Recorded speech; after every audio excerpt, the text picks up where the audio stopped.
ಬೇಸಿಗೆ ರಜೆ ಮುಗಿಸಿ ಶಾಲೆಗೆ ಹಾಜರಾದ ಮಕ್ಕಳಿಗೆ ಪ್ರೀತಿಯ ಸ್ವಾಗತ ಸಿಕ್ಕಿದೆ. ಇತ್ತ ಶಾಲೆಯಲ್ಲಿ ಚಿಣ್ಣರ ಕಲರವ ಶುರುವಾಗಿದ್ರೆ ಅತ್ತ ಪೋಷಕರು ಮೊದಲ ದಿನವೇ ಸಿಡಿದೆದ್ದಿದ್ದಾರೆ. ಹಾಗಾದ್ರೆ ಆಗಿದ್ದೇನು ಅಂತೀರಾ? ಈ ಸ್ಟೋರಿ ನೋಡಿ.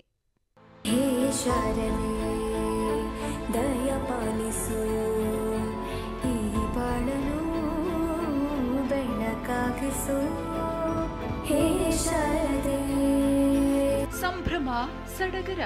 ಮಕ್ಕಳು ಖುಷಿಯಾಗಿ ಶಾಲೆಗೆ ಹೋಗ್ತಿದ್ರೆ ಪೋಷಕರು ಕೂಡ ಆಗಮಿಸಿದ್ದಾರೆ. ಇಂದಿನಿಂದ ರಾಜ್ಯದ ಪ್ರಾಥಮಿಕ ಮತ್ತು ಪ್ರೌಢಶಾಲೆಗಳು ಪುನರಾರಂಭಗೊಂಡಿದ್ದು ಬೇಸಿಗೆ ರಜೆ ಮುಗಿಸಿ ಚಿಣ್ಣರು ರೀ ಎಂಟ್ರಿ ಕೊಟ್ಟಿದ್ದಾರೆ.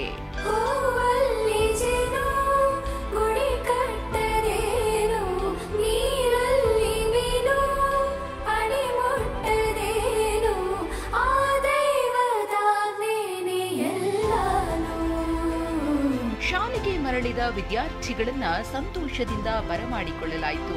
ಮಲ್ಲೇಶ್ವರಂ ಹಿಮಾನ್ಸು ಶಾಲಾ ಆಡಳಿತ ಮಂಡಳಿ ವಿದ್ಯಾರ್ಥಿಗಳಿಗೆ ಆರತಿ ಬೆಳಗಿ ಸ್ವಾಗತಿಸಿದೆ. ಪ್ರಯತ್ನ ಕೂಡ ನಮ್ಗೆ ಇದಕ್ಕೆ ಒಳ್ಳೇದಾಗಲಿ ಅಂತ ಸ್ಟಾರ್ಟ್ ಮಾಡ್ತಿದ್ದಾರೆ.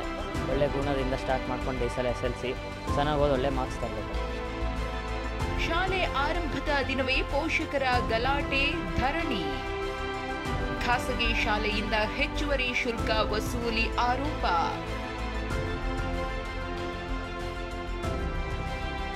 ಮೊದಲ ದಿನವೇ ನಾಗಸಂದ್ರದ ಪೂರ್ಣಪ್ರಜ್ಞಾ ಶಾಲೆ ವಿರುದ್ಧ ಪೋಷಕರು ಕೆರಳಿ ನಿಂತಿದ್ರು. ಶಾಲೆಯವರು ಹೆಚ್ಚುವರಿಯಾಗಿ ಶುಲ್ಕ ಪಡೆದಿದ್ದಾರೆಂದು ಆರೋಪಿಸಿ ಧರಣಿ ನಡೆಸಿದ್ರು. ಪೋಷಕರು ಹಾಗೂ ಶಾಲಾ ಆಡಳಿತ ಮಂಡಳಿ ನಡುವೆ ಗಲಾಟೆಯೇ ನಡೆಯಿತು. ಕೊರೋನಾದಲ್ಲಿ ಫೀಸ್ ಕಟ್ಟಿಲ್ವಲ್ಲ, ಅದ್ರ ಬಗ್ಗೆ ಮಾತಾಡಿದ್ರು. 50% ಕಟ್ಟಬೇಕು ಅಂತ ಅವರು, ನಾವು 50% ಕಟ್ಟಿದ್ದೀವಿ. ಆದರೆ ಹೆಚ್ಚುವರಿ ಶುಲ್ಕದ ಆರೋಪವನ್ನ ಶಾಲೆ ಆಡಳಿತ ಮಂಡಳಿ ತಳ್ಳಿ ಹಾಕಿದೆ. ಇಲ್ಲ, ಕೋವಿಡ್ ಟೈಮ್ ಶುಲ್ಕ ಅಲ್ಲ ಇದು. 19-20ರಿಂದ 23-24ವರೆಗೂ ಲಿಸ್ಟ್. ಅದಲ್ಲದೆ ಕರೆಂಟ್ ಇಯರು ಕಟ್ಟಬೇಕು. ಶಾಲೆಗಳೇನೋ ಇಂದಿನಿಂದ ಶುರುವಾಗಿವೆ. ಆದರೆ ಸದ್ಯಕ್ಕೆ ಕ್ಲಾಸ್ ನಡೆಯುವುದು ಡೌಟ್.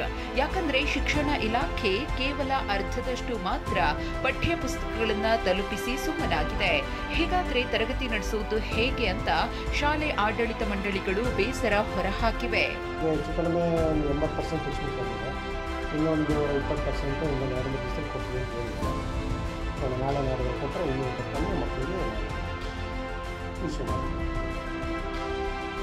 ಶಾಲೆಗಳು ಇಂದಿನಿಂದ ಆರಂಭಗೊಂಡಿದ್ದು ಮಕ್ಕಳು ಸಂತಸದಿಂದ ಶಾಲೆಗಳಿಗೆ ಹೆಜ್ಜೆ ಹಾಕಿದ್ದಾರೆ. ಆದರೆ ಇಲಾಖೆ ಪ್ರತಿ ಬಾರಿಯಂತೆ ಪಠ್ಯ ಪುಸ್ತಕ ಮತ್ತು ಸಮವಸ್ತ್ರ ವಿತರಣೆಯಲ್ಲಿ ಎಡವಿದೆ. ವಿನಯ್ ಕುಮಾರ್ ಕಾಶಪ್ಪನವರ್, TV9 ಬೆಂಗಳೂರು.